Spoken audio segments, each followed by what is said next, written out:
রাধে রাধে।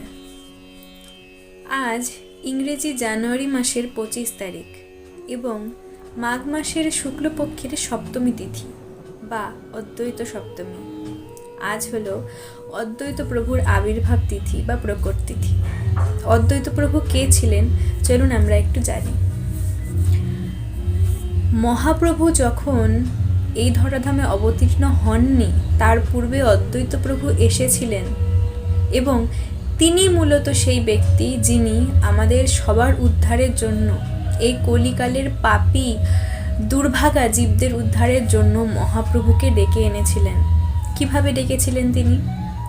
অদ্বৈত প্রভু প্রতিদিন তার শালগ্রামজিকে, তার নারায়ণজিকে একটি তুলসীপত্র এবং গঙ্গা জল দিয়ে অর্চন করতেন এবং তুলসীপত্র দিয়ে তিনি প্রতিদিন প্রভুকে ডাকতেন, হে প্রভু তুমি আসো, তুমি আবার অবতীর্ণ হও, এই কলিকালের জীবদেরকে উদ্ধার করো, এমন কোনো উপায় নিয়ে এসো যার মাধ্যমে এই কলিজীব খুব দ্রুত এবং সহজেই উদ্ধার পেয়ে যাক।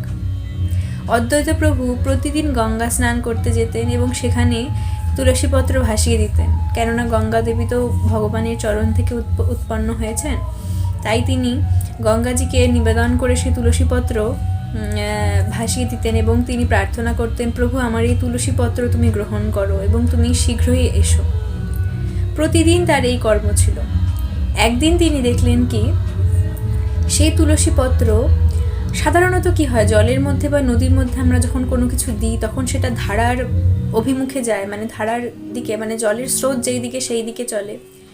কিন্তু সেই তুলসীপত্র ধারার বিপরীত দিকে বা স্রোতের বিপরীত দিকে চলতে শুরু করলো এবং অদ্বৈত প্রভু সেই তুলসীপত্রের পেছন পেছন তখন গেলেন যে এই তুলসীপত্র কোথায় যাচ্ছে।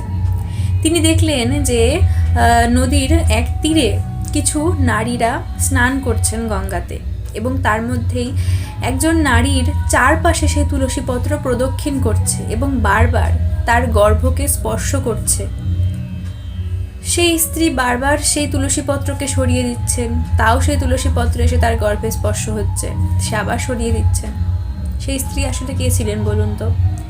তিনি ছিলেন দাপর যুগের মা যশোদা অর্থাৎ কৃষ্ণের মা এবং রাধারানীর মাতা কীর্তিদার মিলিত অবতার আমাদের মহাপ্রভুর জননী সচিমাতা। সচিমাতার গর্ভ সেই তুলসীপত্র প্রদক্ষিণ করছে, কেননা তার কিছুদিন পরে মহাপ্রভু সেই গর্ভেই আসতে চলেছেন, সেই গর্ভ আলো করে। অদ্বৈত প্রভু তখন বুঝে গেলেন যে এই স্ত্রী কোনো সাধারণ স্ত্রী নয়, এই স্ত্রীর মাধ্যম করেই ভগবান অবতীর্ণ হবেন। সচিমাতারা যখন স্নান করে উঠে এলেন তখন অদ্বৈত প্রভু গিয়ে সচিমাতার চরণে সাষ্টাঙ্গ প্রণাম করলেন। সচিমাতা কিন্তু বয়সে অনেক কনিষ্ঠ অদ্বৈত প্রভুর চেয়ে। তো তখন সচিমাতা বললেন যে আপনি কেন আমায় প্রণাম করছেন, আপনি তো আমার থেকে বয়সে কত বড়। অদ্বৈত প্রভু বললেন যে আমি তোমায় প্রণাম করছি না, আমি তোমার এই গর্ভকে প্রণাম জানাচ্ছি, যেখানে ভগবানের এক অলৌকিক অবতার খুব শীঘ্র আসতে চলেছে। এবং তার কিছুদিন পরেই কিন্তু এই সামনে যে ফাল্গুন মাস আসছে, সেই ফাল্গুন মাসের পূর্ণিমাতে চন্দ্রগ্রহণ ছিল সেদিন, সেই দিন আমাদের মহাপ্রভু অবতীর্ণ হয়েছিলেন। অদ্বৈত প্রভু যদি না ডাকতেন না মহাপ্রভুকে, আজ আমরা মহাপ্রভুকে পেতাম না, মহাপ্রভুকে জানতাম না। এই নাম, যে এই মহামন্ত্র হরিনাম, হরে কৃষ্ণ কৃষ্ণ কৃষ্ণ হরে হরে, হরে রাম রাম রাম হরে হরে, এই নাম আমরা পেতাম না, এই নামকে আশ্রয় করে আমরা উদ্ধার হতে পারতাম না। রাধাকৃষ্ণের সে অলৌকিক প্রেম সম্পর্কে জানতে পারতাম না। বৃন্দাবনের মহিমা, বৃন্দাবনের যে মনোরম স্থলীগুলো সেই সম্পর্কে জানতে পারতাম না যদি মহাপ্রভু না আসতেন। জগন্নাথ প্রভু সম্পর্কে জানতে পারতাম না। তো অদ্বৈত প্রভুর কৃপাতেই কিন্তু আমরা মহাপ্রভুকে পেয়েছি। ভগবানকে পাওয়াটা তো সবচেয়ে বড় ব্যাপার, কিন্তু যার মাধ্যম করে আমরা ভগবানকে পাই তিনি কিন্তু আমাদের কাছে আরও বিশেষ হন। তাই আজকের এই পুণ্যতিথিতে আমরা অদ্বৈত প্রভুর চরণে সকলে মিলে প্রার্থনা করব, কেননা ভক্তের চরণে প্রার্থনা করলে কিন্তু ভগবান সবচেয়ে বেশি প্রসন্ন হন। অদ্বৈত প্রভু কিন্তু কোনো সাধারণ ব্যক্তি ছিলেন না, তিনি ছিলেন মহাদেবের অবতার এবং কোনো কোনো মতে তিনি ছিলেন মহাদেব ও ভগবান বিষ্ণুর মিলিত অবতার।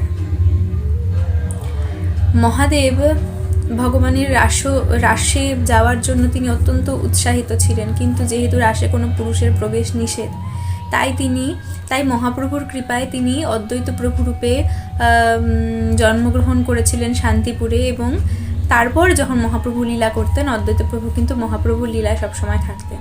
পঞ্চতত্ত্বের যে এই চিত্রপট আপনারা সামনে দেখতে পাচ্ছেন, সেই চিত্রপটে যিনি সবচেয়ে বয়স্ক, মহাপ্রভুর এবং নিত্যানন্দ প্রভুরও দক্ষিণ দিকে যিনি দাঁড়িয়ে আছেন, তিনি হলেন অদ্বৈত প্রভু, কৃপাময় অদ্বৈত প্রভু, সীতানাথ অদ্বৈত প্রভু।